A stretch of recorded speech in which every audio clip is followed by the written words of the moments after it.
Hello everyone. आशा करता हूँ आप लोग अच्छे होंगे और पढ़ाई बहुत अच्छी चल रही होगी। आज जो मैं बात करने जा रहा हूँ वो बहुत ही सेंसिटिव और बहुत ज़रूरी टॉपिक है, जो कि मेरे मन को कहीं ना कहीं बहुत बुरी तरीके से विचलित करके रखा है। कल शाम को एक लड़की का मैसेज आता है कि सर, मेरे GS1 में 86 मार्क्स आ रहे हैं और CSET में 61 मार्क्स आ रहे थे। सर, ये मेरा सेकंड अटेम्प्ट था। सर, अब मेरे पास सिर्फ एक अटेम्प्ट बचा है, मेरा आखिरी अटेम्प्ट होगा। सर, कैसे भी करके आप बताइए कि कैसे मैं CSET पास हो सकती हूँ और GS1 में अच्छे स्कोर ला सकती हूँ। मैंने पूछा, क्यों, तुम्हारे पास 3 अटेम्प्ट तो और होंगे? तो बोला, सर, अटेम्प्ट कहने के लिए 3 अटेम्प्ट हैं, बट पापा नहीं मानेंगे। ये मेरा आखिरी अटेम्प्ट है। पापा ने पहले से बोल रखा है कि तुम्हारा ये आखिरी अटेम्प्ट होगा। वो तो कहीं ना कहीं चाहते थे कि मेरी शादी हो जाए और मैं घर बसा लूँ। वो चाहते ही नहीं थे कि मैं स्पीड में तैयारी करने आऊँ। ये तो मेरी खुद की जिद थी और कहीं ना कहीं मैं एक स्कॉलर स्टूडेंट थी, तो मुझे लगता था कि मैं कर लूँगी। 2 अटेम्प्ट ही सही, एक अटेम्प्ट ही मिल जाए, बट मैं कर लूँगी। इस बात ने मुझे कहीं ना कहीं बहुत बुरी तरीके से झकझोर दिया। हम बात करते हैं इक्वलिटी की, बात करते हैं अपॉर्चुनिटी की, बट ये सिर्फ एक लड़की की, किसी एक की कहानी नहीं है। मेरे पास बहुत सारे ऐसे मैसेज आए हैं जिनका सेम यही चीज़ है कि सर, मेरा आखिरी अटेम्प्ट था या आखिरी अटेम्प्ट होगा। सर, मेरी एज 26 ईयर्स हो गई है, 28 ईयर्स हो गई है। घर वालों से शादी का बहुत ज़्यादा प्रेशर पड़ रहा है। मुझे आगे अटेम्प्ट्स देने को नहीं मिलेंगे। सर, मैं कुछ नहीं कर सकती, मैं दिल्ली नहीं जा सकती। जो दिल्ली में वो लोग परेशान हो रहे हैं कि सर, अब मेरे से नहीं हो पाएगा, इतने सालों से मैं बाहर हूँ और लोगों की पढ़ाई का भी ध्यान रखना है।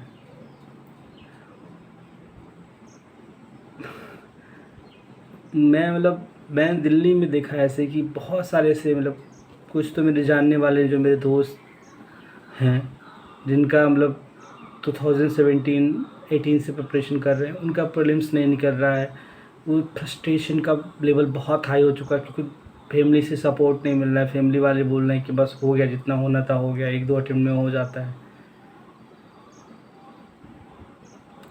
कितने सारे लोग जो 30-30 साल के हो गए हैं, उनको शादी का प्रेशर पड़ रहा है, फैमिली से प्रेशर पड़ रहा है, सोसाइटी का प्रेशर पड़ रहा है। स्पेशली गर्ल्स के लिए तो बहुत ही ज़्यादा प्रेशर हो जाता है। जब वो 25+ हो जाती हैं तो शादी का प्रेशर, सोसाइटी का प्रेशर, अरे क्या करेंगी पढ़ लिख के, ठीक है अच्छा हस्बैंड ढूंढ देंगे, ये प्रेशर। बट ये भरोसा करो ना, आप लोग मानो सर, अपने बच्चों को सपोर्ट करो। कम से कम आपने खुद खुल के आगे आ रहे हैं, वो प्रिपरेशन करना चाह रहे हैं। मेरे एक दोस्त है, उसका 5th अटेम्प्ट में 30 साल की एज में प्रीलिम्स निकला। बट अगर फैमिली सपोर्ट ना मिला होता या फिर उसके साथ भी प्रॉब्लम थी, फैमिली का मैरिज प्रेशर पड़ रहा था या फिर सोसाइटियल प्रेशर पड़ रहा था, एज इशू आ रहा था, बट कहीं ना कहीं भरोसा था उसके पेरेंट्स को और खुद अपने ऊपर, और उसने 5th अटेम्प्ट में प्रीलिम्स निकाला। रेट्स देखते हैं आगे क्या होता है। बट मैं ये कहना चाह रहा हूँ कि हम बात करते हैं किरण बेदी पहली महिला IPS ऑफिसर, बट ये हम भूल जाते हैं कि उनका बैकग्राउंड क्या था। अभी तक तो क्या होता था, जो इतनी भी महिलाएं जो बड़े ऑफिसर लेवल तक पहुंच पाती थी, या तो वो 8th क्लास से बिलोंग करती थी या फिर उनकी फैमिली में हिस्ट्री होता था, या तीसरा ये रीज़न होता था कि वो उनके भाई नहीं होते थे, सिंगल चाइल्ड होते थे, या फिर जो होती थी गर्ल्स, 1-2 गर्ल्स होती थी बस, सिस्टर्स, भाई नहीं होते थे। इसलिए पेरेंट्स जो होते थे अपना सारा पैसा या प्रिपरेशन का पैसा बेटा ना होने की वजह से बेटी पे लगा देते थे, या फिर एलिट क्लास से होती थी, या फिर उनकी फैमिली में ऑलरेडी भाई, पापा, चचा, वो लोग सिविल सर्वेंट हैं, इसलिए वो लोग भी, उनको भी अपॉर्चुनिटी मिल जाती थी। बट इतनी भी खुल के अपॉर्चुनिटी नहीं मिलती। But what about the lower class है, लोअर मिडिल क्लास फैमिली, जो कि सेमी अर्बन एरियाज़ या फिर रूरल एरिया से आते हैं। मैं लिटरली गारंटी के साथ कह रहा हूँ, आप लोगों ने भी चीज़ एक्सपीरियंस किया होगा कि अगर 2 भाई 2 बहन है या 2 भाई 1 बहन है, तो पेरेंट्स हमेशा ज़्यादा पैसा भाई की एजुकेशन में लगाते हैं रादर देन बहन की एजुकेशन का पैसा बचाते हैं कि शादी के लिए, दहेज देने के लिए काम आएगा, शादी में काम आएगा, क्या करेगी पढ़ लिख के, जाना तो ससुराल ही है। बट ये मेंटलिटी बहुत ओल्ड मेंटलिटी है, हज़ारों सालों से ऑलरेडी डिस्क्रिमिनेशन होता आ रहा है। अब डिस्क्रिमिनेशन मत करिए आप लोग, कहीं ना कहीं लोग हिम्मत करके पढ़ना चाह रही हैं। अब लास्ट 2 ईयर्स के रिज़ल्ट देख लो, टॉप 4 रैंक होल्डर्स जो हैं दोनों फीमेल हैं, दोनों साल 2021 एंड 22 के रिज़ल्ट में। तो ऐसे ये प्रिपरेशन जो होती है सिर्फ अकेले की प्रिपरेशन थोड़ी होती है, इसमें फैमिली सपोर्ट चाहिए होता है, हर एक लेवल का मेंटल सपोर्ट चाहिए होता है, फाइनेंशियल सपोर्ट चाहिए होता है, एक बिलीफ सिस्टम चाहिए होता है। उनके पेरेंट्स ने उन पे रखा, एक अटेम्प्ट फेल हुए, 5th अटेम्प्ट फेल हुए। एक मैं देख रहा था, एक नाम मैं याद नहीं कर पा रहा हूँ, एक कोई मैम है, उनका 6th अटेम्प्ट में प्रीलिम्स निकला था और वो फाइनल लिस्ट में थी सिर्फ एक अटेम्प्ट में। तो ये चीज़ बिलीफ सिस्टम बनाना पड़ेगा ना, जैसे आप अपने बच्चों मतलब बेटों पे भरोसा रखते हो, उससे बेटियों पे भरोसा रखो। कभी सोचा है आपने यूपीएससी का फॉर्म 100 रुपये का आता है और फीमेल्स के लिए फ्री ऑफ कॉस्ट क्यों होता है? क्योंकि ऐसी बहुत सारी फैमिली हैं जो कि 100 रुपये तक नहीं देना चाहती हैं बेटियों की एजुकेशन के लिए, इसलिए गवर्नमेंट ने फ्री ऑफ कॉस्ट रखा है। मैं ये चाहता हूँ कि जितना एफ़र्ट आप अपने बेटों की पढ़ाइयों के लिए डालते हैं, उतना ही एफ़र्ट अपने बेटियों के लिए डालिए। आपने देखा होगा ये डिस्क्रिमिनेशन होता आ रहा है, जो लोग भुक्तभोगी हैं उनको अच्छे से पता है। उनको लगता है कि हम वीमेन इक्वलिटी की बात कर रहे हैं, बट नहीं, वीमेन इक्वलिटी कहीं पे भी नहीं है। जितना उनकी एजुकेशन में पैसा लगना चाहिए उससे कहीं ज़्यादा पैसा वो लोग उनकी शादी में लगा देते हैं, बट उनकी एजुकेशन को अच्छा एजुकेशन नहीं दे पाते हैं। लड़का होगा तो इसको इंजीनियरिंग कराएंगे, प्रोफेशनल कोर्स कराएंगे, लड़की होगी तो उसको बीए करा देंगे, एमए करा देंगे। आज भी सबसे बड़ा रीज़न है कि सबसे ज़्यादा जो फीमेल्स हैं वो टीचर इसीलिए हैं, क्योंकि बीए एमए कर लिया उन्होंने, टीईटी का बीएड कर लिया और टीचर बन गई। बट अगर वो सेवा में आएंगे, सिविल सर्विसेज में आएंगी, डिफेंस में आएंगी या फिर अदर सर्विसेज में आएंगी, तो कहीं ना कहीं आपको लगता नहीं देश के लिए अच्छा होगा। एक फैमिली में एक अगर महिला पढ़ी लिखी होती है तो पूरी फैमिली को पढ़ाती है। आपकी मम्मी पढ़ी लिखी होंगी तो आपके बचपन में, पापा तो हमेशा साथ नहीं रह पाएंगे ना, मम्मी होंगी जो आपके साथ स्टार्टिंग में आपको सोचना सिखाएंगी, लिखना सिखाएंगी, पढ़ना सिखाएंगी, आपके अंदर बिहेवियर डालेंगी। बट अगर माँ पढ़ी लिखी नहीं होगी तो उस हिसाब से आपकी प्रॉब्लम्स को अंडरस्टैंड नहीं कर सकती।